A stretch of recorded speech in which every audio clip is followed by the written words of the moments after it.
En un mundo donde las puertas se cierran con un susurro y los rumores pesan más que la verdad, una mujer marcada por el rechazo llega al límite de su dignidad. No busca caridad, solo una oportunidad para sobrevivir.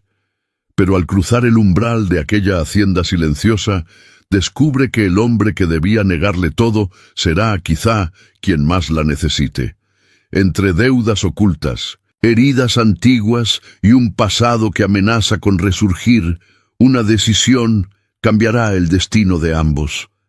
Cuéntame desde dónde escuchas esta historia. ¿Y qué es lo que más te atrae de los romances de época?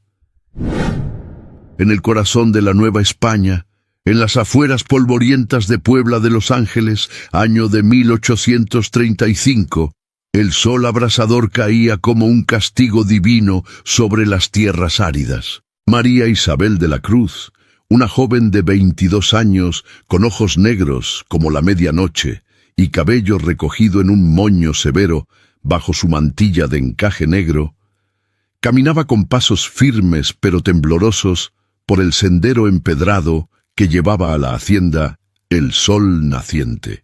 Su vestido de algodón sencillo, de falda amplia y corpiño ajustado con botones de hueso, estaba raído en los bordes. Testigo de meses de penurias, había sido rechazada por todos. Su familia noble, arruinada por deudas, la había desheredado al negarse ella a un matrimonio impuesto con un viejo mercader. Las puertas de las casas vecinas se cerraron ante su rostro y los rumores la perseguían como sombras. Orgullosa, rebelde, indigna de caridad. El viento caliente azotaba su falda, levantando remolinos de polvo que se pegaban a su piel olivácea. María Isabel apretaba contra su pecho un pequeño atado con sus pocas pertenencias, un rosario de cuentas de madera, una carta arrugada de su difunta madre y un pañuelo bordado que olía aún a lavanda marchita.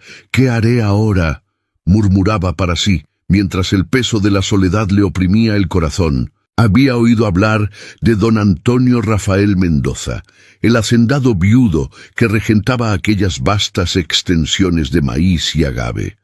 Decían que era un hombre duro, de 38 años, con barba recortada y ojos grises que perforaban como dagas.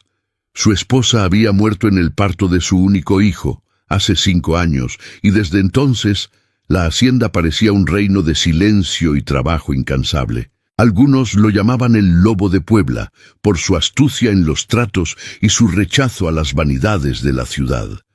Al llegar a las rejas de hierro forjado, custodiadas por 2 peones de sombrero ancho y machetes al cinto, María Isabel se detuvo. Su pulso latía con fuerza. «Señorita, ¿qué busca aquí? Esta no es tierra para damas desamparadas», gruñó uno de los hombres, escupiendo al suelo. Ella alzó la barbilla, su voz firme a pesar del nudo en la garganta. «Busco trabajo, cualquier labor honrada, cocina, costura, lo que sea. No vengo a mendigar, vengo a ganar mi pan». Los peones intercambiaron miradas burlonas, pero uno señaló hacia la casa principal, una construcción de adobe blanco con balcones de madera tallada y un patio central donde gallinas picoteaban entre macetas de geranios. María Isabel cruzó el umbral con el corazón en vilo. El aire olía a tierra húmeda y a humo de leña. En el zaguán, una sirvienta mestiza de trenzas gruesas y delantal almidonado la miró con curiosidad. «El patrón está en el estudio, pero no recibe a cualquiera». Sin esperar permiso, María Isabel avanzó, guiada por el eco de voces graves.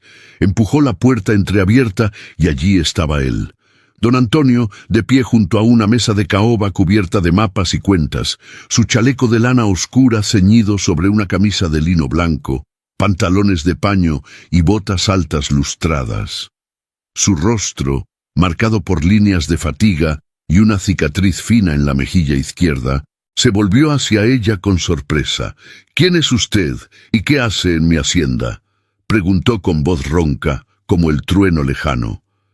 María Isabel tragó saliva, pero no bajó la mirada. «Me llamo María Isabel de la Cruz.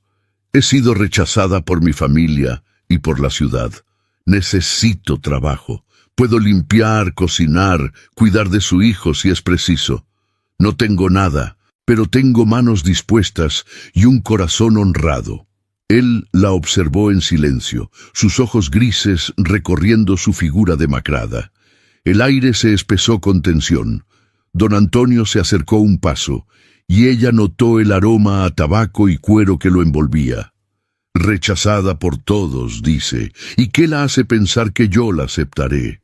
Esta hacienda no es refugio para almas perdidas. Las palabras dolieron como latigazos, pero María Isabel no retrocedió.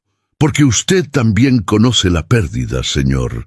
He oído de su esposa, de su duelo. Tal vez necesite a alguien que entienda el silencio de una casa vacía. Él se tensó, su mandíbula apretada. El niño, un pequeño de 4 años llamado Javier, asomó entonces desde una puerta lateral, con rizos oscuros y ojos curiosos, aferrando un caballito de madera. «Papá, ¿quién es ella?», preguntó con voz infantil. Don Antonio lo tomó en brazos, y por un instante, su expresión se suavizó. Miró de nuevo a María Isabel, como si la viera por primera vez. El sol se filtraba por las celosías, proyectando sombras danzantes en el suelo de baldosa. «¡Quédese!», dijo al fin, su voz baja pero firme. «La necesito. Pero sepa que aquí el trabajo es duro y no hay lugar para debilidades». María Isabel sintió un torrente de alivio mezclado con temor. ¿Qué secretos guardaba esa hacienda? ¿Y por qué sus ojos, al mirarla, parecían prometer algo más que empleo? En ese momento, el destino se entretejía como un lazo invisible, y ella supo que nada volvería a ser igual. Mientras el eco de sus palabras resonaba, un jinete llegó al galope al patio, trayendo noticias urgentes de la ciudad, rumores de deudas que amenazaban la hacienda, y un viejo enemigo de don Antonio al acecho. María Isabel, aún de pie en el umbral, sintió el primer escalofrío de lo que vendría. ¿Podría ella, una mujer rechazada, encontrar redención en brazos de un viudo herido? ¿O sería esa oferta el comienzo de una tormenta mayor? Si esta historia te ha atrapado desde el principio, aprieta el botón de like para que sepa que estás conmigo en esta aventura. Suscríbete al canal para no perderte las próximas partes y en los comentarios dime de qué ciudad y país me estás viendo. Tu voz hace que estas historias cobren vida. 3 días después de su llegada a la hacienda, el sol naciente, María Isabel se despertaba antes del alba. El aire fresco de Puebla de Los Ángeles entraba por la ventana entreabierta de su pequeña habitación, un cuartito adyacente a las cocinas, con paredes de adobe encalado y un catre de paja cubierto por una manta tejida a mano. Se incorporó con lentitud, sintiendo el peso de la noche en sus hombros. Su vestido de algodón, lavado la víspera por la sirvienta mestiza llamada Rosa, colgaba ahora limpio, pero aún marcado por el uso. Se lo puso con cuidado, abotonando el corpiño sobre una camisola de lino, y se recogió el cabello en un moño bajo, cubierto por una pañoleta sencilla de algodón blanco.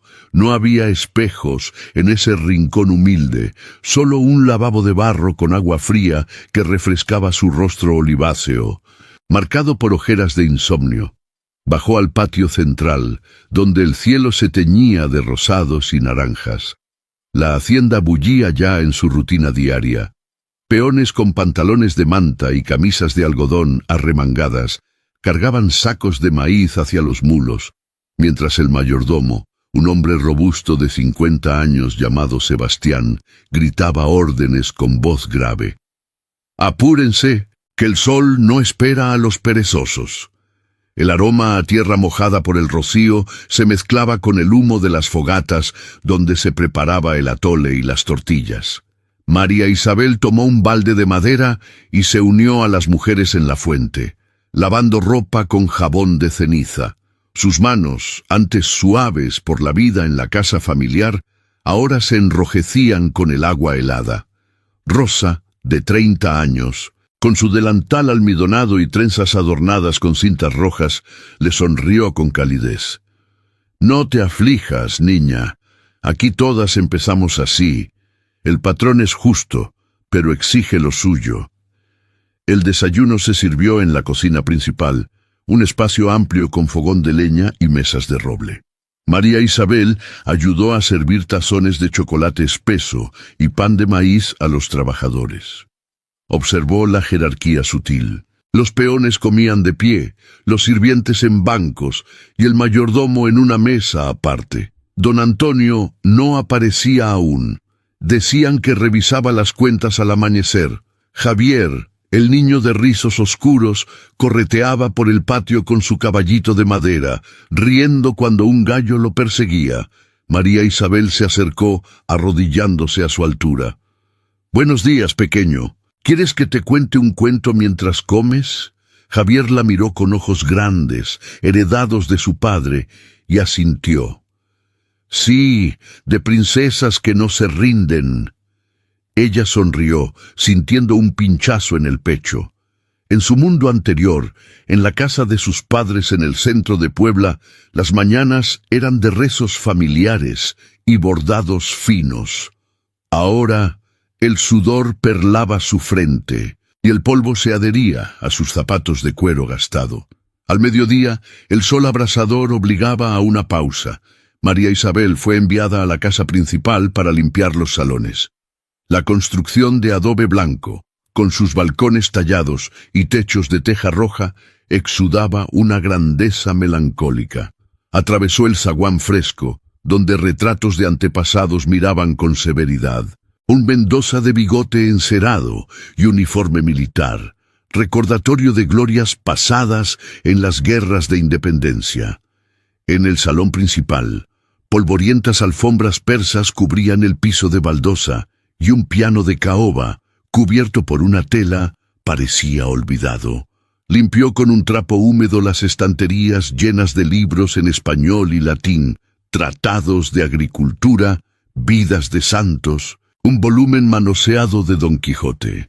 El aire olía a cera de vela y a jazmín del jardín exterior. Fue entonces cuando oyó pasos firmes.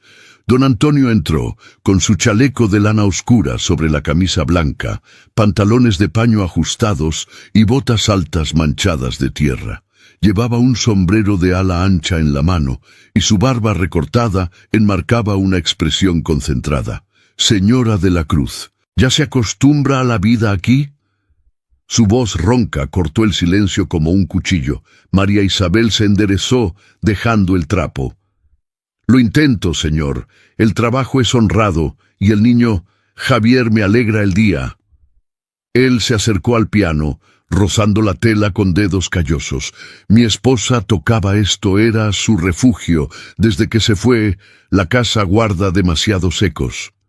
Por un instante, sus ojos grises se nublaron, revelando el duelo que lo endurecía. María Isabel sintió una empatía inesperada. «La pérdida cambia todo, ¿verdad? Mi madre me enseñó a encontrar fuerza en el silencio». Él la miró entonces, realmente la miró, notando el polvo en su pañoleta y la determinación en su postura. «No es fácil para una dama como usted. La ciudad habla, sabe. Rumores de que huyó de un compromiso, de que su familia la repudia por orgullo». Las palabras la hirieron, pero ella alzó la barbilla. «Los rumores son vientos que pasan, señor. Yo elijo mi camino». Don Antonio asintió, un gesto de aprobación fugaz. «Bien. Esta tarde ayúdeme con las cuentas. Javier necesita una figura femenina y usted parece saber de números». El cumplido la sorprendió, calentando su interior como el sol de mediodía, pero el idilio duró poco.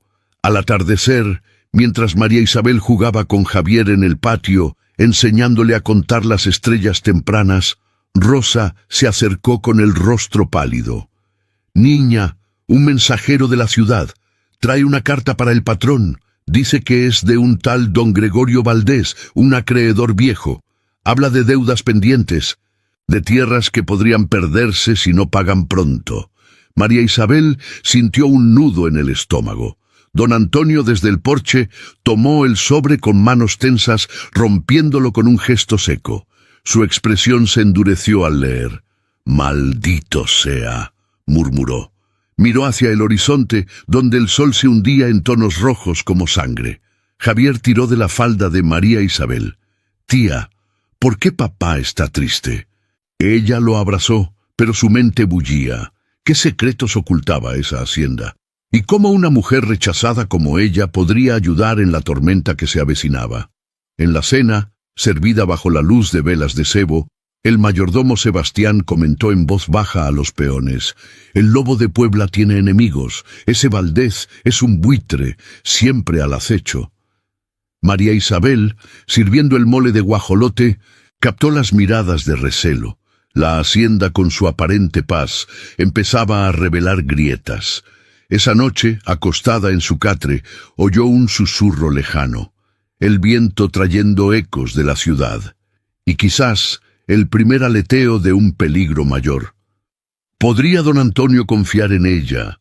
¿O los rumores la arrastrarían de nuevo al abismo? Una semana había transcurrido desde la llegada de la carta de don Gregorio Valdés, y la hacienda El Sol Naciente parecía envuelta en una niebla de inquietud.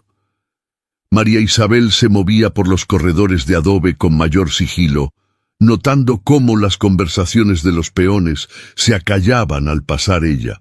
El sol de Puebla de Los Ángeles caía implacable sobre los campos de maíz, donde las espigas se mecían como susurros de secretos. Cada mañana, al amanecer, ella ayudaba en las cocinas, amasando tortillas con manos que ya no temblaban tanto, pero el peso de las miradas la seguía. Rosa, la sirvienta mestiza, se había convertido en una aliada silenciosa, compartiendo anécdotas de la hacienda mientras pelaban chiles. El patrón es fuerte como el agave, pero las deudas lo carcomen por dentro, le confió una vez, sus trenzas balanceándose al ritmo del mortero. Don Antonio pasaba los días en el estudio, rodeado de libros de cuentas amarillentos y mapas de las tierras que su familia había poseído desde la colonia. Su figura, alta y enjuta, con el chaleco de lana ceñido y las botas altas siempre polvorientas, proyectaba una sombra larga sobre la mesa de caoba. Javier, el niño de 4 años, buscaba refugio en María Isabel, aferrándose a su falda de algodón mientras ella le enseñaba a dibujar letras con un trozo de carbón en una pizarra de madera. «Eres como una mamá, pero con cuentos mejores», le dijo él una tarde, sus rizos oscuros pegados por el sudor. Ella sonrió, pero el corazón se le apretó. En su vida anterior, como hija de una familia de hidalgos en el centro de la ciudad, nunca imaginó que el exilio la llevaría a consolar a un huérfano en una hacienda ajena. El incidente estalló una mañana nublada, cuando el cielo de Puebla amenazaba tormenta. María Isabel estaba en el patio central, colgando sábanas blancas en el tendedero de cuerda, cuando un carruaje polvoriento irrumpió por las rejas de hierro. Las ruedas chirriaron sobre el empedrado, y de él descendió un hombre de mediana edad, con levita negra bordada en hilo de plata y un sombrero de copa alta. Era don Gregorio Valdés, el acreedor, un comerciante de Veracruz, que había hecho fortuna en el tráfico de indigo y ahora extendía sus garras hacia las tierras de los Mendoza. Su rostro, redondo y sudoroso bajo un bigote encerado, se torció en una sonrisa falsa al ver a don Antonio salir del zaguán, con Sebastián a su lado como un guardián fiel. «Don Antonio Rafael Mendoza, qué placer verte en tus dominios», exclamó Valdés con voz suntuosa, extendiendo una mano enjollada.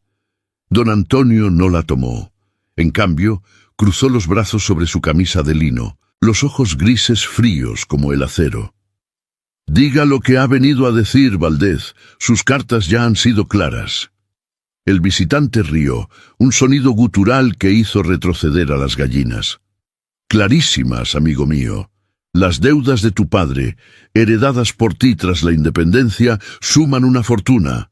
1000 pesos en oro, o las tierras del norte pasan a mis manos, pero vengo con una propuesta generosa. Hizo una pausa, mirando alrededor como si midiera el valor de cada adobe. María Isabel, desde el tendedero, sintió un escalofrío. Se ocultó tras una sábana, pero las palabras llegaron nítidas. Valdez sacó un pergamino enrollado de su levita. Casa a tu hijo Javier con mi sobrina, doña Clara Valdez, cuando crezca. Una alianza que unirá nuestras fortunas. A cambio, perdono la deuda y te presto más para expandir la hacienda. Piensa en el niño, un futuro asegurado, lejos de la ruina. Don Antonio palideció, su mandíbula apretándose hasta que la cicatriz en su mejilla se tensó. Javier tiene 4 años. No lo venderé como un potrillo en subasta. Valdez se acercó un paso bajando la voz. No es venta, es salvación. La ciudad habla de ti, Mendoza. El lobo de Puebla, viudo y solo, con una sirvienta misteriosa rondando tus salones. ¿Quién es esa mujer de ojos negros que cuida a tu hijo? Rumores de Puebla dicen que es una fugitiva, rechazada por su familia por un escándalo amoroso. La has tomado como consuelo. Las palabras golpearon como un rayo. María Isabel dejó caer el balde de madera que rodó con estrépito. Todos se volvieron hacia ella. Su rostro ardía bajo la pañoleta de algodón, el corazón latiéndole con furia. «¡Miente!», exclamó, saliendo de su escondite, la falda arremolinándose en el viento que empezaba a soplar. «Soy María Isabel de la Cruz, y sirvo aquí con honor. No soy fugitiva, soy una mujer que elige su destino». Valdez la miró de arriba abajo, su sonrisa convirtiéndose en una mueca de desprecio. Una dama caída, trabajando como peona. ¡Qué patético! Don Antonio, si no aceptas la alianza, difundiré esto en la catedral y los mercados. Tu reputación se hundirá, y con ella, la hacienda. Don Antonio avanzó, interponiéndose entre ellos, su voz un gruñido bajo. «Salga de mis tierras, Valdez. No negociaré con buitres». El acreedor se encogió de hombros, montando de nuevo en el carruaje. «Tienes hasta la próxima luna llena. Piensa en tu hijo». El vehículo se alejó en una nube de polvo, dejando un silencio pesado. Sebastián murmuró algo sobre maldiciones, pero don Antonio se volvió hacia María Isabel, su expresión un torbellino de ira y algo más profundo, como gratitud contenida. «Lo siento, no debiste oír eso». Ella negó con la cabeza, las manos temblando. «Señor, si mi presencia causa daño, debo irme. No arruinaré su hogar». Él la tomó del brazo con gentileza inesperada, su tacto cálido a través del algodón. «No, quédate. Valdez es un enemigo viejo, desde las guerras. Atacará de todos modos, pero tú has dado luz a esta casa». Javier corrió entonces, abrazando las piernas de su padre. «No te vayas, tía Isabel». Las lágrimas picaron en los ojos de ella. La propuesta de Valdez rompía todo. No solo amenazaba la hacienda, sino que forzaba una decisión imposible. ¿Aceptar la alianza y condenar al niño a un matrimonio sin amor? ¿O resistir, arriesgando la ruina y su propia reputación, ahora mancillada por calumnias? Esa noche, bajo la lluvia que azotaba los tejados de teja, María Isabel se sentó en su cuartito, el rosario de su madre entre los dedos. El status quo se había roto como un jarrón de porcelana. Aliados como Rosa y Sebastián la miraban con respeto nuevo, pero el antagonista Valdez acechaba, con su red de rumores extendida por Puebla. Don Antonio entró al fin, con una vela en la mano, su silueta recortada en la puerta. «Necesito tu consejo, María Isabel. Esta alianza destruiría a Javier, pero sin ella perdemos todo». Ella alzó la vista, el corazón dividido. «Entonces luchemos, señor, juntos». La decisión inicial pendía en el aire, un contrato invisible que la ataba más a esa hacienda. Pero al amanecer, Un mensajero trajo otra nota de Valdés, una orden familiar que exigía la presencia de don Antonio en la ciudad para un acuerdo forzado. ¿Podría ella acompañarlo o la vigilancia pública la expondría como el escándalo que él temía? El peligro acababa de nacer, y con él una alianza frágil que cambiaría sus destinos para siempre.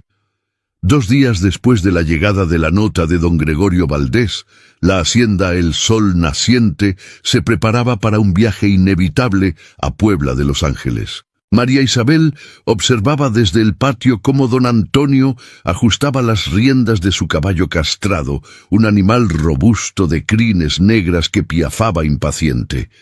El aire matutino llevaba el aroma a tierra seca y a humo de las chimeneas lejanas. Ella se había vestido con el mejor de sus atuendos humildes, un vestido de algodón azul desteñido, con falda plisada que rozaba sus tobillos y un chal de lana fina que cubría sus hombros. Su cabello, recogido en un moño bajo, estaba adornado solo con una peineta de carey, heredada de su madre. Javier, aferrado a su falda, la miró con ojos suplicantes. «Tía Isabel, ¿vienes con nosotros? La ciudad es grande y da miedo». Don Antonio se acercó. Su figura imponente en el chaleco de lana oscura y pantalones de paño ceñidos, las botas altas relucientes bajo el sol naciente. «No es seguro, pequeño, pero ella debe venir. Valdés exige mi presencia en la catedral para este acuerdo, y no iré solo». Su mirada se posó en María Isabel, un roce visual que duró un segundo de más, cargado de una confianza naciente. Ella asintió, el corazón latiéndole con fuerza. La ciudad, que la había rechazado, ahora la obligaba a regresar, expuesta como una intrusa en el mundo de don Antonio.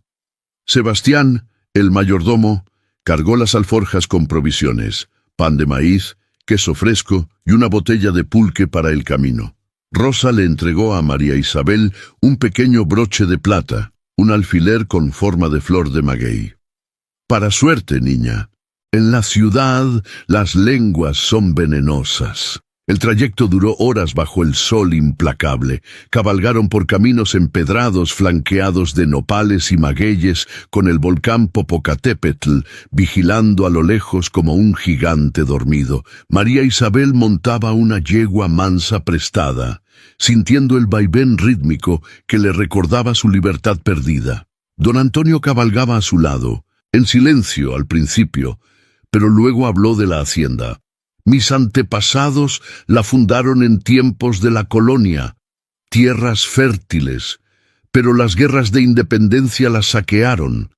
Valdés era un contrabandista entonces, ahora se hace el caballero». Ella lo escuchó, notando cómo sus manos, callosas por el trabajo, aferraban las riendas con tensión. Un silencio compartido se instaló, roto solo por el canto de los grillos al mediodía.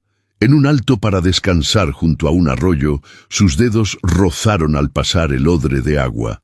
El contacto fue breve, eléctrico, como un rayo en la piel. Él apartó la vista primero, pero una calidez sutil se instaló entre ellos. Al atardecer, las murallas de Puebla se alzaron ante ellos, con sus conventos de piedra rosada y calles angostas llenas de vendedores ambulantes.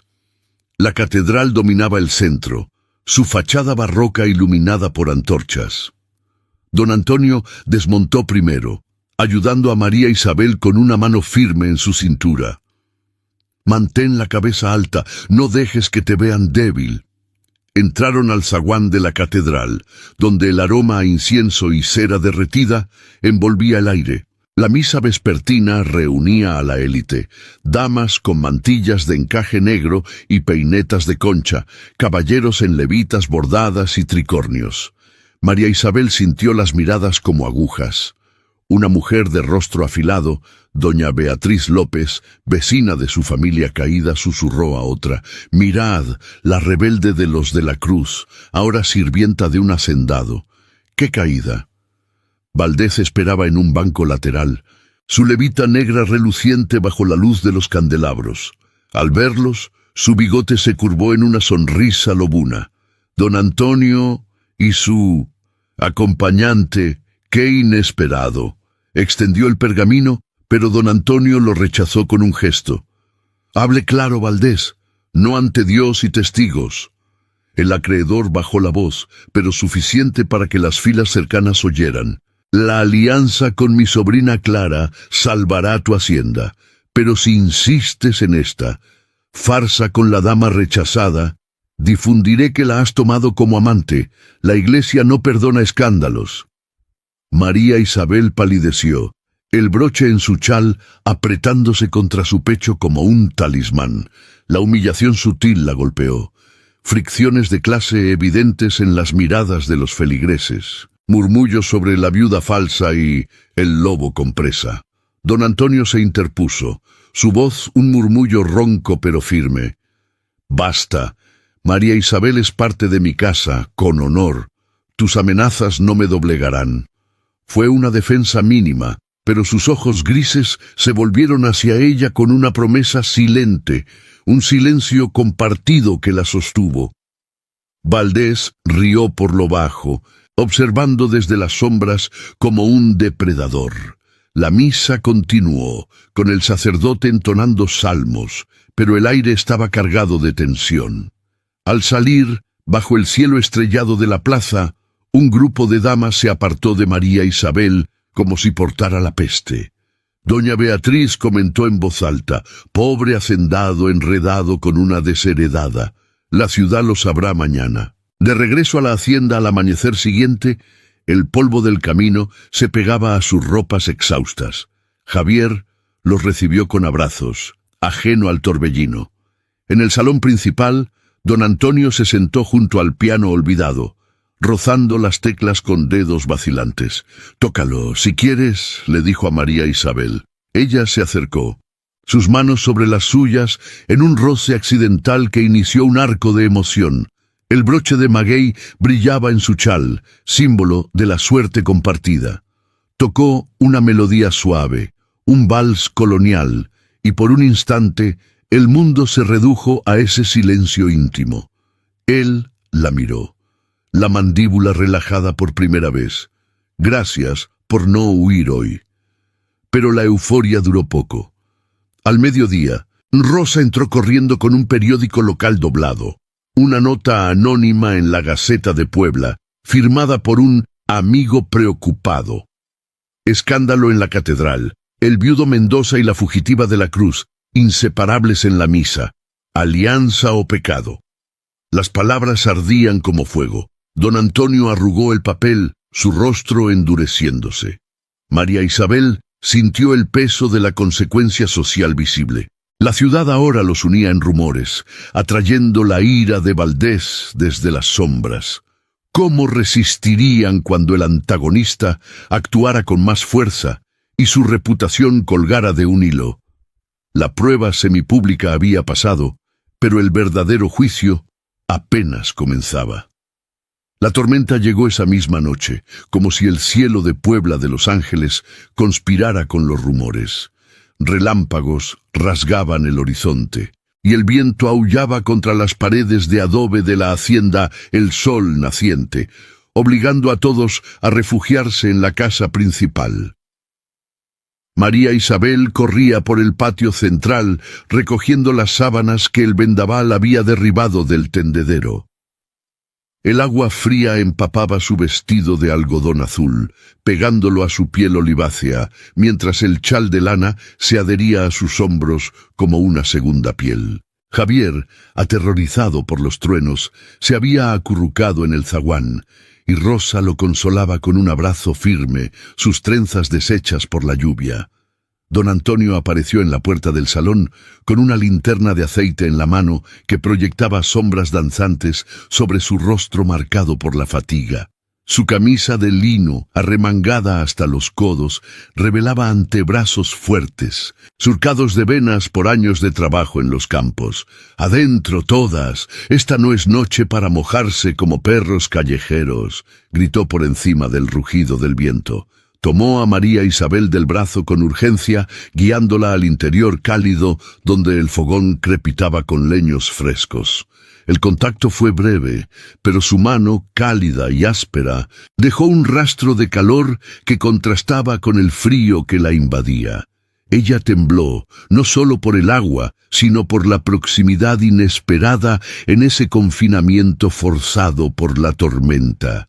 Se instalaron en el salón principal, un espacio amplio con techos altos de vigas expuestas y el piano de caoba aún cubierto por la tela polvorienta.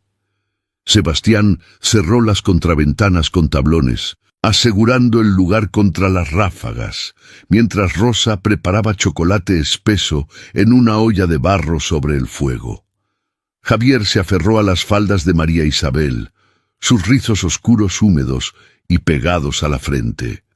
«Tía, ¿el trueno se come a los niños?», preguntó con voz entrecortada. Ella lo levantó en brazos, sentándose en un sillón de cuero gastado junto al fogón. «No, pequeño, solo canta para recordarnos que la tierra vive. Mira, yo te canto una nana de mi madre». Su voz, suave como el roce de las hojas, llenó el aire con una melodía antigua, heredada de las tardes en la casa familiar. «Duerme, niño, bajo el manto de estrellas, que el viento guarda tus sueños». Don Antonio se sentó frente a ella, en una mecedora de madera tallada, observando en silencio. La linterna iluminaba sus ojos grises, que por primera vez no parecían dagas, sino pozos profundos de algo contenido. La tormenta azotaba afuera, pero dentro el tiempo se ralentizaba.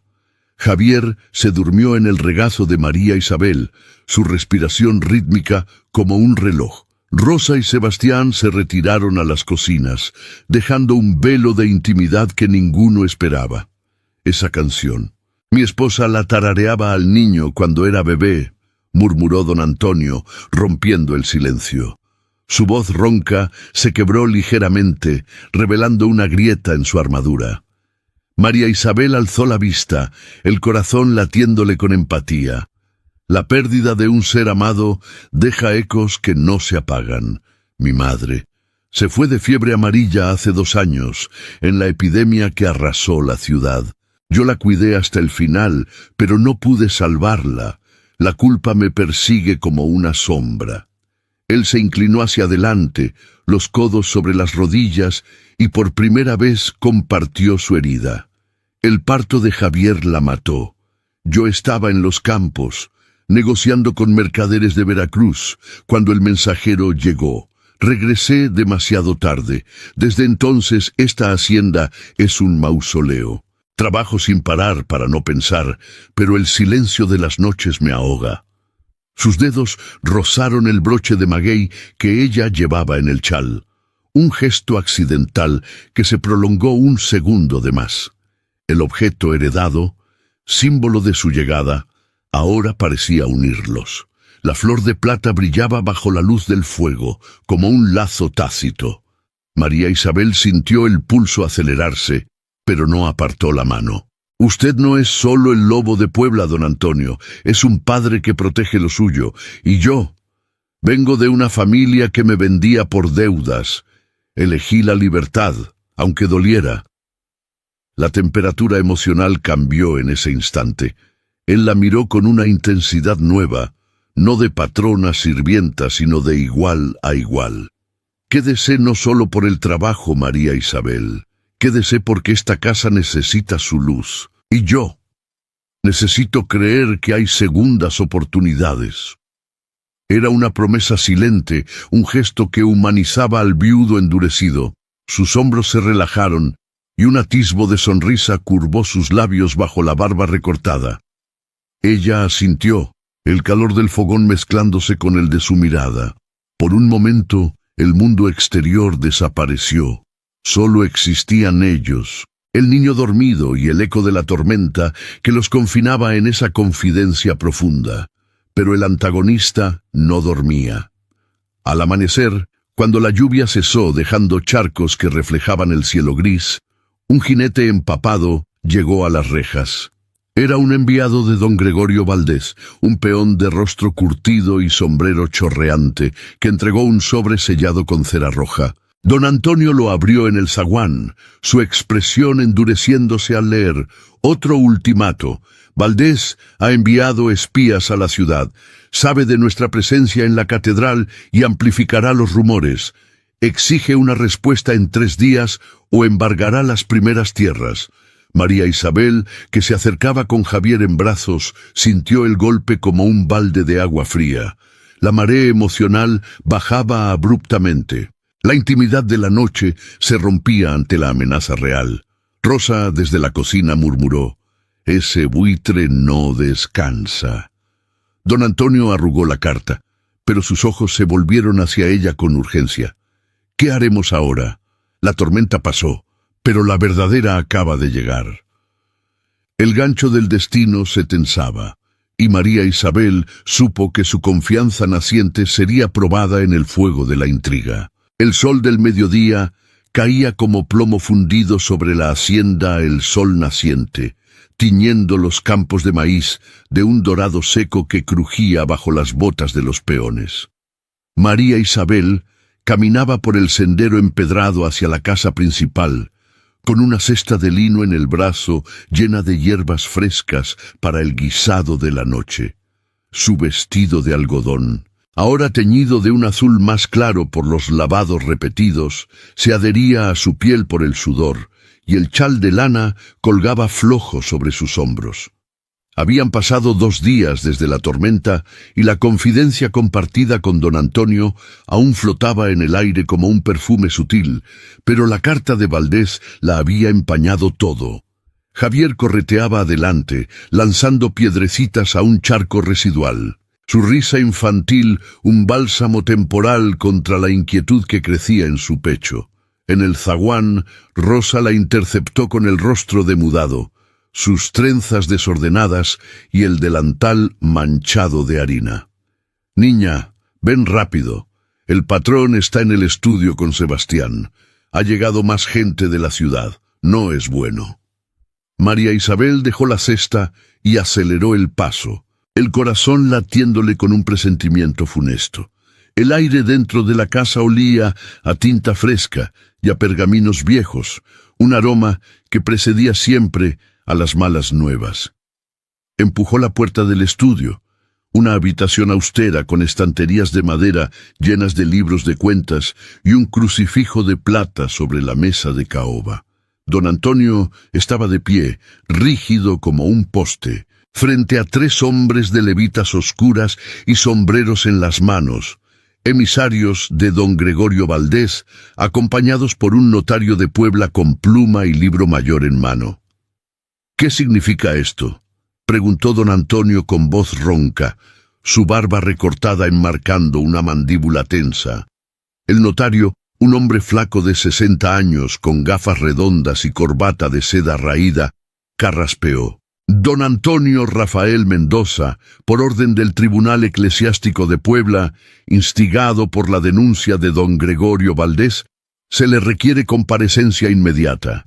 Acusaciones de escándalo moral, cohabitación indebida con una mujer no emparentada, en perjuicio de la reputación de su hijo menor».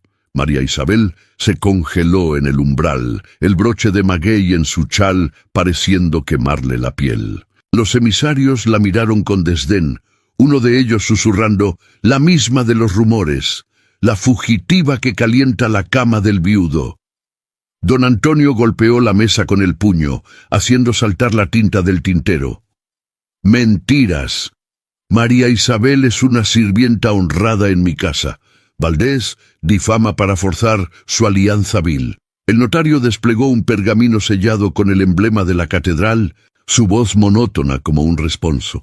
«Los testigos en la misa de hace 3 días lo confirman. Salida conjunta, miradas indecentes. La ciudad bulle con panfletos anónimos. Si no accede al matrimonio propuesto para el niño Javier con la sobrina de Valdés, se embargarán las tierras del norte como garantía, y usted, señor, enfrentará excomunión temporal. La dama deberá abandonar la hacienda bajo pena de escándalo público. Las palabras cayeron como un mazazo. María Isabel sintió el suelo tambalearse. Su reputación, ya frágil, se rompía en pedazos ante los ojos de todos. Sebastián, el mayordomo, intervino con gruñido bajo. «Esto es sabotaje. Valdés ha comprado oídos en la curia». Pero los emisarios ya se movían hacia la salida, dejando copias del edicto sobre la mesa.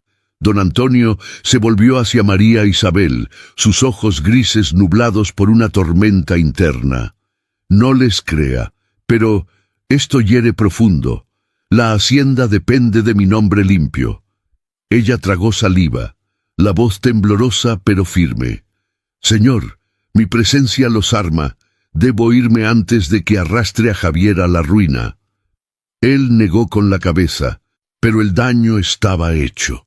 La confianza que habían forjado en la noche de la tormenta se resquebrajaba como adobe seco bajo la lluvia. El ataque frontal de Valdés se extendió como un incendio por la tarde. Peones murmuraban en los campos, y Rosa trajo un panfleto arrugado encontrado en el mercado cercano. «El lobo de Puebla y su presa. Escándalo en el sol naciente. Hacienda o harén». La reputación de don Antonio se hería públicamente. Mercaderes de Puebla cancelaron envíos de semillas, alegando dudas morales. María Isabel experimentó la caída de estatus en carne propia.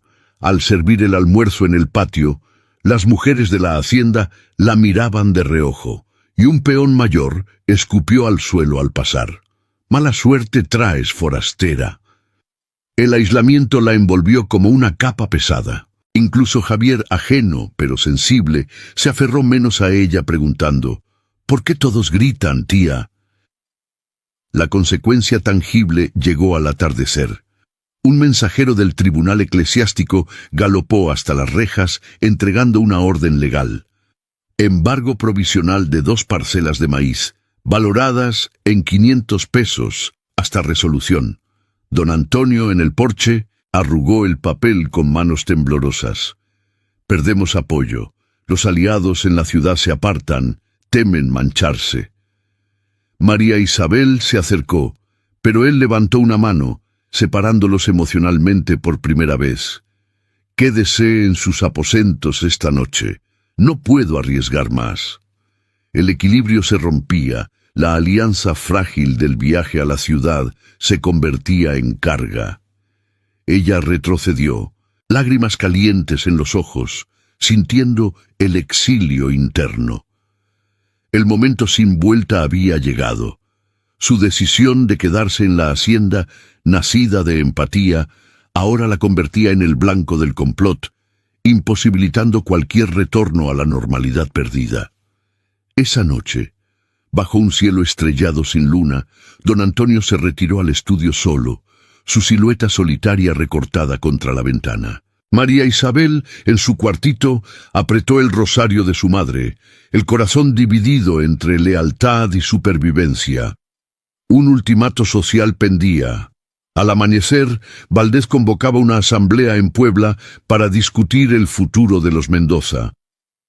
¿Podría ella testificar sin hundirse más, o la separación emocional con don Antonio la condenaría al olvido? El antagonista ascendía, y con él, la herida que cortaría más profundo. Al amanecer del día siguiente, la hacienda El Sol Naciente despertaba envuelta en un silencio opresivo, roto solo por el canto distante de los gallos y el crujir de las carretas de los peones que se dirigían a los campos. María Isabel se levantó de su catre con el cuerpo pesado, como si la noche hubiera tejido cadenas invisibles alrededor de sus tobillos. El rosario de su madre reposaba aún en su mano, las cuentas de madera pulidas por horas de oración inquieta. Se lavó el rostro con agua fría del jarro de barro, sintiendo el frescor contra su piel olivácea, marcada ahora por finas líneas de preocupación en la frente. Su vestido de algodón azul, secado al sol del día anterior, se ajustaba con botones de hueso sobre el corpiño, y el chal de lana cubría sus hombros, mientras se recogía el cabello en un moño severo, bajo la pañoleta blanca. No podía quedarse inmóvil. El ultimato de Valdez ardía en su mente como una brasa. Bajó al zaguán, donde el aroma a café molido y tortillas calientes flotaba desde las cocinas. Rosa la interceptó con una mirada urgente, sus trenzas adornadas con cintas rojas balanceándose al ritmo de sus pasos. «Niña, el patrón no ha dormido. Está en el estudio, revolviendo papeles como un poseído. Y Javier, el pobre pregunta por ti cada 5 minutos». María Isabel asintió, el corazón latiéndole con determinación. Cruzó el patio central, donde el sol naciente proyectaba sombras largas sobre las macetas de geranios, y empujó la puerta del estudio sin llamar. Don Antonio estaba inclinado sobre la mesa de caoba, rodeado de libros de cuentas amarillentos y cartas desordenadas. Su camisa de lino blanca, arremangada, revelaba brazos tensos, y su barba recortada enmarcaba un rostro demacrado por la vigilia.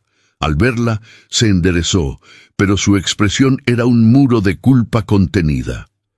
«Señor, no podemos esperar más», dijo ella con voz firme, cerrando la puerta tras de sí. «Valdez nos separa con mentiras, pero yo sé algo que podría cambiarlo todo». Él la miró, sus ojos grises nublados por el deber que lo había endurecido. «Hable, María Isabel. Si hay una salida la tomaré, por Javier, por esta tierra». Ella se acercó a la estantería, sus dedos rozando los lomos polvorientos hasta dar con un volumen encuadernado en cuero agrietado. El diario de la difunta esposa de don Antonio, oculto entre tratados de agricultura. Lo había encontrado por casualidad días atrás, mientras limpiaba, pero ahora lo desplegaba como una prueba irrefutable. Su esposa, doña Catalina, escribió aquí sobre Valdez. No era solo un acreedor, era un socio traicionero en los años de la independencia. Engañó a su familia con contratos falsos, inflando deudas para quedarse con tierras. Mire esta entrada, de hace 10 años. Gregorio promete ayuda, pero sus ojos brillan como los de un lobo al acecho. Antonio debe saberlo antes de firmar. Don Antonio tomó el diario con manos temblorosas, sus ojos devorando las líneas manuscritas. La revelación estructural golpeó como un trueno. El complot de Valdez no era nuevo, era una manipulación profunda, tejida en hilos de traición familiar. Dios mío, Catalina lo sospechaba. Yo lo ignoré, cegado por la urgencia de salvar la hacienda tras su muerte. Su voz se quebró, reencuadrando su frialdad pasada. No era rechazo, sino culpa por haber fallado a su esposa, un deber que lo había aislado como un ermitaño. María Isabel posó una mano en su brazo, un gesto de confianza que caldeó el aire entre ellos. No fue su culpa, señor. Valdez es el verdadero villano, un buitre que devora a los débiles, pero juntos podemos exponerlo. El pico de esperanza surgió entonces. Don Antonio alzó la vista y por primera vez una sonrisa fugaz suavizó su mandíbula tensa. «Usted tiene razón, no más sombras». Pero el valle de peligro acechaba inmediato. Sebastián irrumpió en ese momento, con un pergamino en la mano y el rostro sudoroso. «Patrón, otro enviado de Valdez. Ha sobornado a un testigo en la ciudad. Un antiguo peón que jura haber visto indecencias en la hacienda.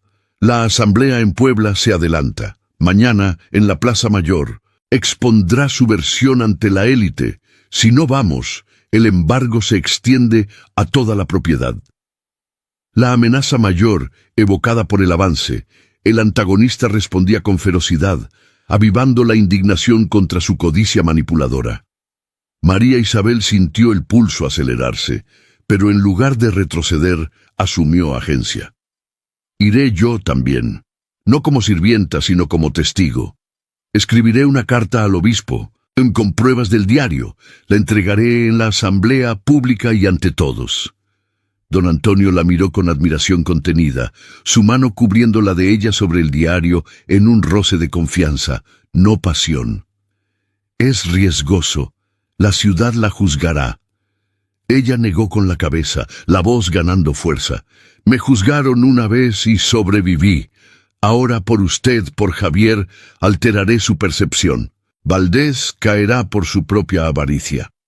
Esa tarde, en el salón principal, bajo la luz filtrada por las celosías, María Isabel se sentó al piano olvidado, tecleando notas suaves mientras dictaba la carta a Rosa, quien garabateaba con pluma torpe.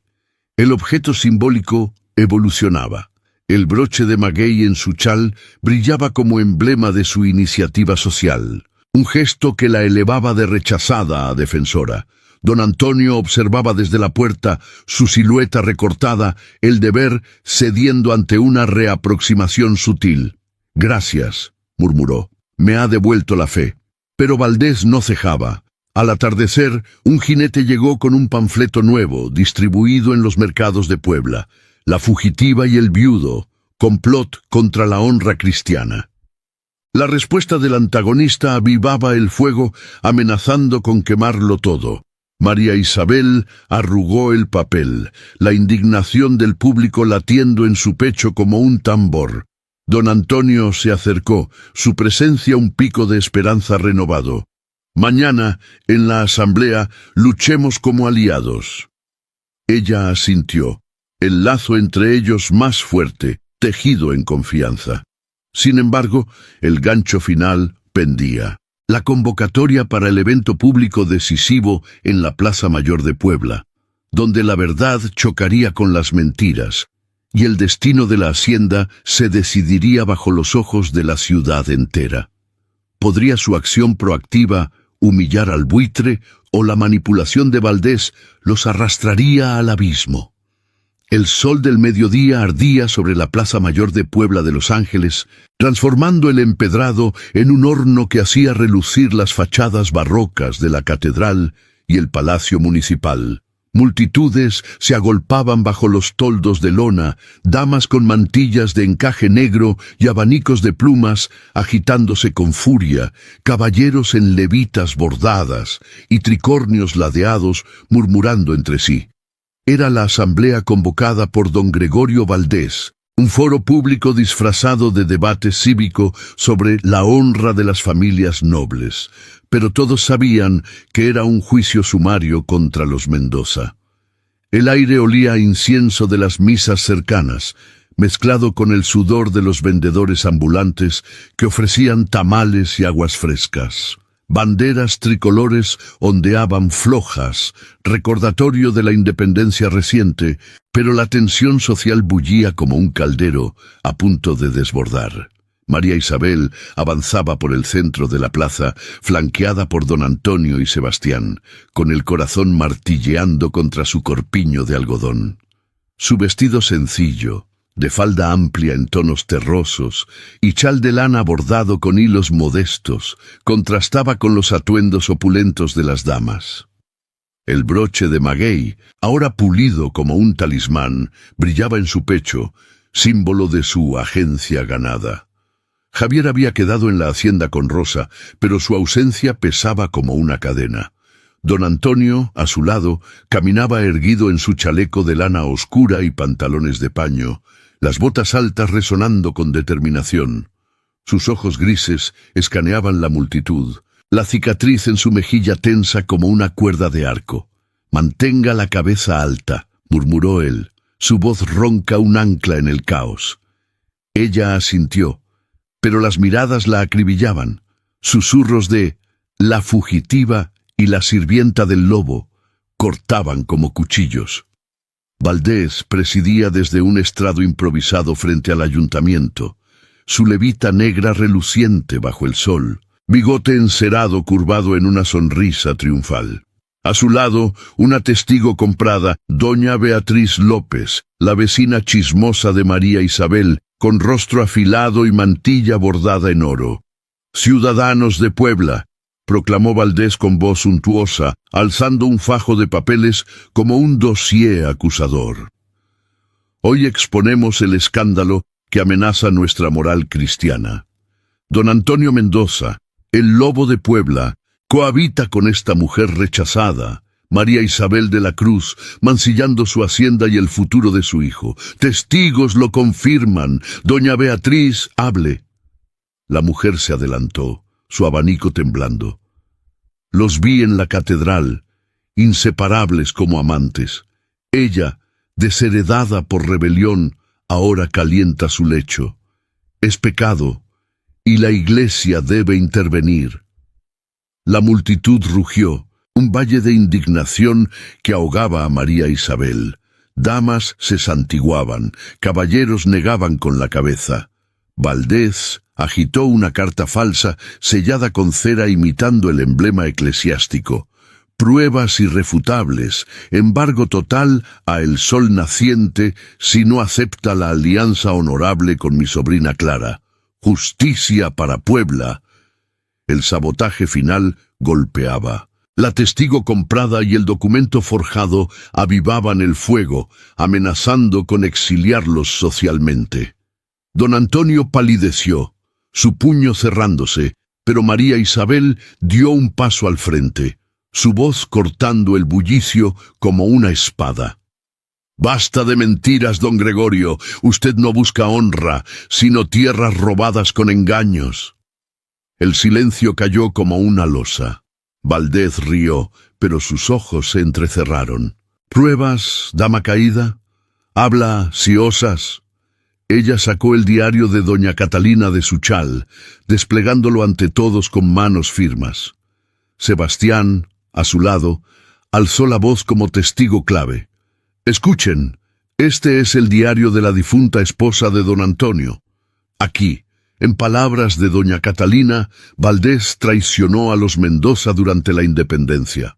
Contratos falsos, deudas infladas para saquear tierras. No es acreedor, es ladrón». La multitud murmuró, cabezas inclinándose para ver las páginas manuscritas. María Isabel continuó, su tono elegante y urgente, evocando la estrategia social tejida en la hacienda. «Mi presencia en el sol naciente es honrada. Cuido a Javier como hermana, no como lo que calumnian. Valdés soborna testigos y forja cartas para forzar un matrimonio infantil. Exijo al obispo que examine esto, no sus panfletos venenosos». Don Antonio se unió, su voz ronca resonando. «Valdés, su avaricia destruyó a mi familia antes. Hoy, ante Dios y Puebla, lo denuncio como el verdadero escándalo. La contraofensiva inteligente desmoronaba el estrado». Doña Beatriz balbuceó, su abanico cayendo, mientras un sacerdote de la catedral, alertado por la carta previa de María Isabel, subía al podio con el rostro severo. «Silencio. He revisado las pruebas. Valdés, su manipulación viola la ley divina y civil. Retira tus demandas o enfrentarás juicio eclesiástico». La multitud estalló en aplausos, un pico de euforia catártica. La indignación contra el villano se volvía victoria. Valdés palideció, su bigote temblando, mientras peones y damas gritaban «¡Buitre! ¡Ladrón!». La comunidad reencuadraba a María Isabel, de rechazada a heroína con murmullos de valiente y honrada reemplazando los chismes. Damas se acercaron, tocando su chal en gesto de respeto. Valdés descendió del estrado derrotado, su levita arrugada, mascullando amenazas vanas antes de huir en un carruaje polvoriento.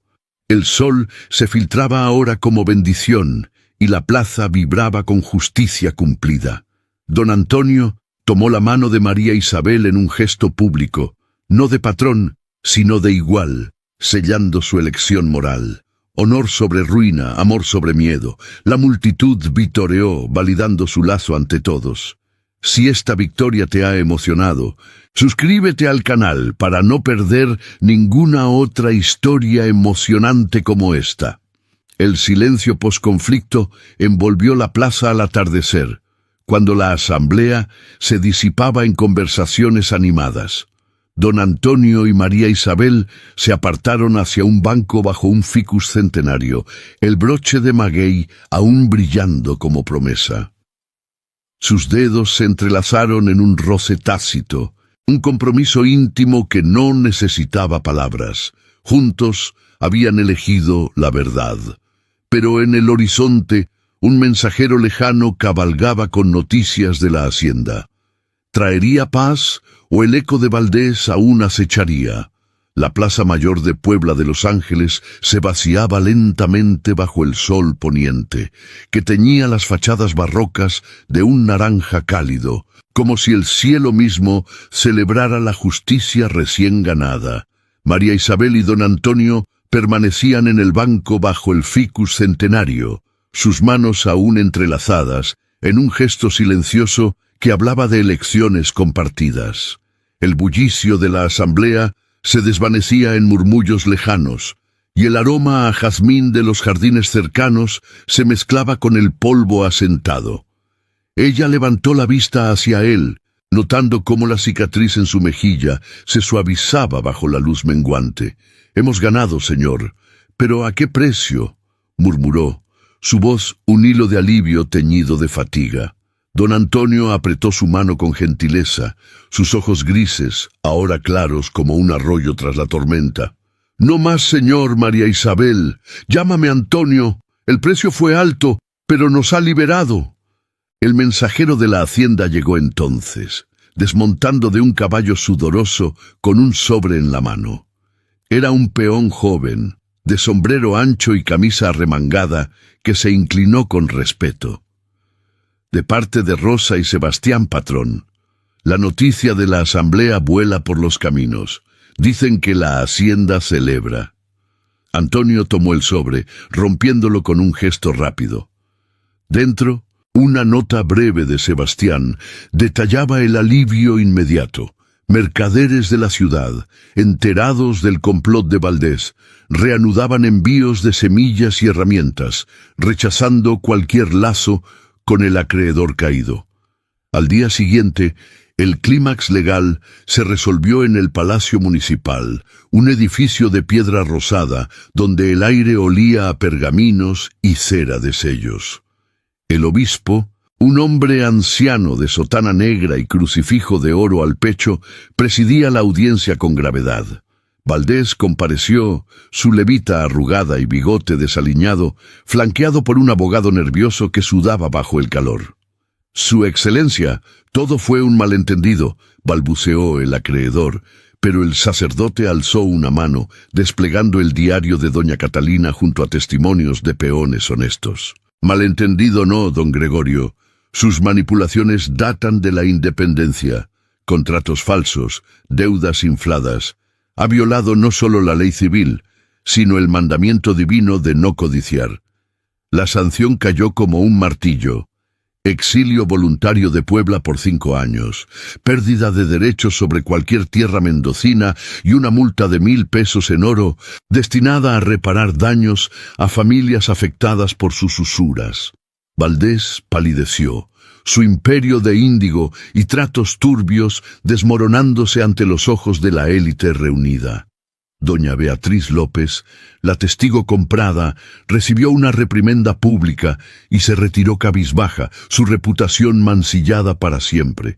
La multitud en el zaguán murmuró aprobación, y Antonio, de pie junto a María Isabel, sintió el peso del legado levantarse de sus hombros. Ella, con su chal de lana ajustado y el broche de maguey reluciente, habló por primera vez ante el obispo con una voz transformada, serena, compasiva, líder natural. «Su excelencia, en nombre de los Mendoza, pedimos no venganza sino justicia restauradora. Usemos la multa para fundar una escuela en las afueras de la hacienda para los hijos de peones y mestizos. Que el conocimiento sane las heridas de la codicia». El obispo asintió, impresionado por su iniciativa. Así nació el legado, la Escuela del Sol Naciente, un edificio de adobe blanco con aulas simples y un patio para juegos, donde Javier y otros niños aprenderían letras y oficios, rompiendo cadenas de pobreza heredadas. De regreso a la hacienda esa tarde, el nuevo equilibrio se tejía en hilos de luz. Rosa, con sus trenzas adornadas y delantal impecable, recibió a María Isabel con un abrazo que olía a tortillas frescas. Eres nuestra salvadora, niña. Sebastián ya planea las fiestas. El mayordomo, robusto y leal, fue recompensado con una parcela propia en las tierras del norte, su familia reposicionada de sirvientes a socios. Peones neutros, antes recelosos, ahora saludaban a María Isabel con sonrisas, ofreciéndole frutos del huerto como gesto de respeto renovado. Javier corrió hacia ellos en el patio central, sus rizos oscuros volando, y se lanzó a los brazos de su padre. «Papá, tía Isabel, ganamos el juego con el buitre». Antonio rió por primera vez en años, un sonido ronco y genuino que llenó el aire. «Sí, hijo, y ahora jugamos como familia». En el salón principal, bajo la luz dorada del atardecer filtrada por las celosías, se selló el vínculo por libre elección. Antonio sacó de un cajón un anillo sencillo de plata, forjado por un platero local sin historia tóxica, solo con una flor de maguey grabada. No es un contrato forzado, María Isabel. Es una promesa entre iguales. Quédate no por necesidad, sino por amor. Ella extendió la mano, sus ojos negros brillando con lágrimas de euforia. Acepto, Antonio. Juntos construiremos lo que el pasado destruyó. No hubo besos apasionados, solo un roce de labios suave en la frente de ella, un beso por amor puro. Testigo el piano ahora destapado, donde Javier tocaba notas torpes con risas. La transformación de los protagonistas resplandecía. Antonio, antes el lobo endurecido, ahora lideraba con compasión, organizando mejoras en los campos para peones. María Isabel, de rechazada a Pilar, enseñaba en la escuela naciente, su voz elevando a los humildes. El nuevo status quo era un horizonte de futuro. La hacienda bullía de vida, con huertos expandidos y visitas de aliados de Puebla que traían libros para la biblioteca adjunta a la escuela. Esa noche, sentados en el porche bajo un cielo estrellado, Antonio y María Isabel miraban el volcán lejano, Javier dormido en su regazo. El legado en acción, niños riendo en la distancia, desde la escuela, mientras el viento susurraba promesas de paz. Pero al amanecer siguiente, un mensajero de Veracruz llegó con una carta sellada. Noticias de un viejo socio de Valdés, proponiendo una alianza comercial limpia para expandir la hacienda. ¿Aceptarían? ¿O el eco del pasado aún probaría su nuevo equilibrio? 10 años habían transcurrido desde aquella asamblea en la Plaza Mayor de Puebla de Los Ángeles, y la hacienda El Sol Naciente se erguía ahora como un faro de prosperidad en las afueras polvorientas. El sol del mediodía de 1845 caía suave sobre los campos expandidos de maíz y agave, donde peones con sombreros anchos guiaban mulos cargados de cosechas abundantes. El aire llevaba el aroma a tierra fértil y a flores de maguey en plena savia, un perfume que evocaba no solo trabajo, sino renacimiento. La casa principal, de adobe blanco con balcones tallados, había crecido. Un ala nueva albergaba la biblioteca y la escuela, construidas con la multa de Valdés, donde niños mestizos y criollos aprendían letras bajo techos de teja roja. María Isabel, ahora de 32 años, caminaba por el patio central con pasos serenos, su vestido de algodón fino, en tonos crema rozando la hierba. El moño bajo su mantilla de encaje, ahora adornado con perlas modestas, enmarcaba un rostro oliváceo marcado por líneas suaves de maternidad y sabiduría. El broche de maguey, aquel talismán de su llegada, pendía aún de su chal de lana tejida a mano, símbolo eterno de la suerte compartida. A su lado, Javier, de 14 años, alto y con rizos oscuros heredados de su padre, cargaba un libro de geometría bajo el brazo. «Madre, el profesor dice que mis cálculos para el nuevo pozo son precisos. Pronto el agua llegará a los campos del sur», dijo él con voz firme, sus ojos grises brillando con orgullo. Ella sonrió, posando una mano en su hombro. Has crecido fuerte, hijo. Tu padre estaría orgulloso de cómo lideras la escuela. Antonio Rafael Mendoza, de 48 años, observaba desde el porche. Su figura enjuta aún imponente en chaleco de lana clara y pantalones de paño ajustados, las botas altas lustradas por el uso diario. La barba recortada ahora salpicada de gris enmarcaba una expresión relajada, libre de las sombras del duelo antiguo. La cicatriz en su mejilla se había suavizado con los años, como un recuerdo lejano. Se acercó, tomando la mano de María Isabel en un gesto natural, cálido. Y yo estoy orgulloso de ambos. La hacienda florece gracias a ti, murmuró, su voz ronca teñida de ternura. Habían contraído matrimonio 2 años después de la victoria sobre Valdez, en una ceremonia sencilla en la capilla de la hacienda, ante aliados leales como Rosa y Sebastián. No fue un lazo forzado, sino uno forjado en igualdad. Ella, de sirvienta a esposa y socia. Él, de lobo solitario a padre ampliado. El amor había resistido al tiempo como el agave al sol, profundo, arraigado, sin fuegos efímeros. Juntos, habían dado la bienvenida a 2 hijos más. La mayor, Catalina, de 8 años, correteaba ahora por el jardín con su hermano menor, Tomás, de 5, ambos con ojos negros como los de María Isabel y la determinación de Antonio. «Mira, mamá, he bordado una flor como la tuya», gritó Catalina, alzando un pañuelo de lino con hilos torpes pero sinceros. María Isabel se arrodilló, abrazándola. «Es perfecto, hija.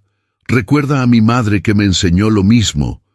La familia se reunía en el salón principal al atardecer, donde el piano de caoba, ahora afinado y vivo, resonaba con valses coloniales tocados por Javier. Antonio leía en voz alta de los libros de la biblioteca, su voz envolviendo a los niños en historias de exploradores y justicias ganadas.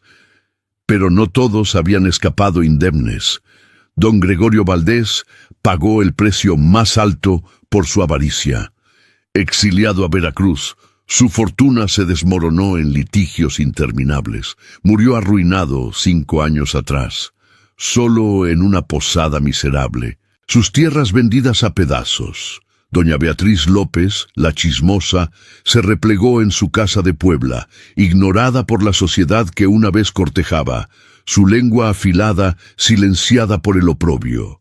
Sebastián, el mayordomo leal, había ascendido a administrador, casado con Rosa, quien ahora dirigía la escuela con mano firme. Su familia creció con 3 hijos, recompensados con la parcela prometida, viviendo en una casita de adobe junto al río. Peones antiguos, antes neutros, se convirtieron en aliados devotos, sus hijos, los primeros en la escuela, rompiendo ciclos de servidumbre. Los cambios sociales se extendían más allá de la hacienda.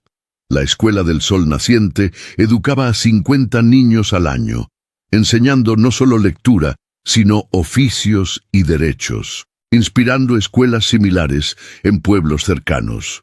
Puebla murmuraba ahora con respeto sobre la dama de los Mendoza, y María Isabel visitaba la ciudad como benefactora, su rechazo pasado convertido en leyenda de redención. Antonio expandió las tierras con alianzas honestas, rechazando tratos turbios, y la hacienda se volvió modelo de equidad. Peones con salarios justos y días de descanso. El volcán Popocatépetl, vigilante a lo lejos, parecía asentir a su paz ganada.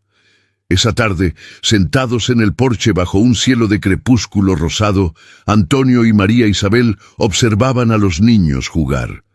Javier practicaba con un laúd nuevo, sus notas flotando como recuerdos. 10 años, y aún siento el polvo de aquel camino cuando llegaste, dijo él, entrelazando sus dedos con los de ella. María Isabel apoyó la cabeza en su hombro, el broche rozando su pecho, y yo, el alivio de tu voz, diciendo, «Quédate, hemos construido un hogar de las ruinas». Lágrimas de nostalgia picaron en sus ojos, no de tristeza, sino de gratitud profunda. Javier se acercó, sentándose a sus pies. Cuéntenme de nuevo cómo vencieron al buitre. Antonio rió, comenzando el relato, mientras el sol se hundía, tiñendo el horizonte de promesas eternas. La hacienda, antaño silenciosa, bullía ahora de vida, risas, lecciones, amor resistente. En ese legado, el pasado se desvanecía, dejando solo el eco de una victoria que perduraba. En el vasto tapiz de la vida, donde las sombras de la adversidad intentan apagar la luz del espíritu. Historias como la de María Isabel y Antonio nos recuerdan que la verdadera fuerza nace no de la nobleza heredada, sino de la valentía forjada en el fuego de las pruebas. Imagina por un momento el polvo de aquellos caminos empedrados de Puebla, el eco de rumores crueles y la soledad que envuelve como una niebla fría. María Isabel, rechazada por su sangre y su sociedad, no se doblegó. En cambio, extendió la mano hacia un mundo desconocido, encontrando en la hacienda el sol naciente, no solo refugio, sino un propósito que transformó el duelo en esperanza. Y Antonio, el viudo endurecido por la pérdida, descubrió que el corazón, aunque herido, puede abrirse de nuevo a la confianza y al amor genuino. Juntos, enfrentaron al buitre de la codicia, Valdés, no con armas de plata o poder efímero, sino con la verdad desnuda y la unión de almas iguales. ¿Qué lección tan profunda nos deja esta travesía? La resiliencia no es ausencia de miedo, sino el acto de avanzar pese a él. En una época donde las jerarquías sociales asfixiaban los sueños, María Isabel nos enseña que rechazar un destino impuesto, sea un matrimonio forzado o la sumisión al escándalo, es el primer paso hacia la libertad. Su agencia, esa chispa que la impulsó a exponer las mentiras en la Plaza Mayor, nos invita a reflexionar. ¿Cuántas veces hemos permitido que los chismes o las deudas ajenas dicten nuestro camino? Antonio, por su parte, ilustra el poder del perdón propio. Su culpa por la muerte de Catalina lo aislaba, pero al compartir su herida en la noche de la tormenta, abrió la puerta a una sanación compartida. Y en su victoria, vemos que la justicia no siempre llega con trompetas, sino con pruebas humildes, como un diario olvidado, que desmoronan imperios de engaño. Pero más allá de las lecciones individuales, esta historia celebra el lazo humano como antídoto contra la soledad. El amor entre ellos no fue un torbellino apasionado, sino un río constante, arraigado en la empatía y el respeto mutuo. Floreció en roces silentes, en promesas tácitas junto al piano, y culminó en un legado tangible, la escuela que educa a los hijos de los humildes, rompiendo cadenas de ignorancia y pobreza. En un mundo colonial aún marcado por divisiones de clase, ellos construyeron un equilibrio donde peones y señores comparten el fruto del trabajo. ¿No es esto el triunfo verdadero? Que de las ruinas nazca no solo supervivencia, sino prosperidad para todos. Y ahora, querido oyente, que has viajado conmigo por estos 11 capítulos llenos de drama y redención, te invito a pausar y reflexionar. ¿Qué te ha tocado más de esta narrativa? La valentía de María Isabel al plantarse ante Valdés, o la transformación de Antonio al elegir el amor sobre el aislamiento. Comparte en los comentarios qué pensaste de esta historia de época, cómo te hizo sentir el clímax en la plaza o el epílogo nostálgico 10 años después. Tu voz no solo enriquece esta conversación, sino que inspira a otros a descubrir estas joyas históricas. Para saber quién llegó hasta el final, escribe la palabra maguey en tu comentario, ese símbolo eterno de resistencia que brota del suelo árido, como el espíritu de nuestros protagonistas. Así, juntos, ayudamos a que estos relatos cobren alas y lleguen a más corazones. Si esta travesía te ha motivado a creer en segundas oportunidades y en la fuerza de la verdad, No dudes en darle like y suscribirte al canal para no perderte otras narrativas apasionantes de las colonias españolas. Romances intensos, intrigas políticas y triunfos emocionales que te mantendrán al borde del asiento. En los cartones de este video encontrarás recomendaciones de historias similares, como la de una dama en Lima o un hacendado en Buenos Aires, llenas de picos de emoción y finales catárticos. Gracias por acompañarme en este viaje. Tu apoyo hace que estas voces del pasado resuenen en el presente. Hasta la próxima historia, que tu camino esté lleno de luz y coraje.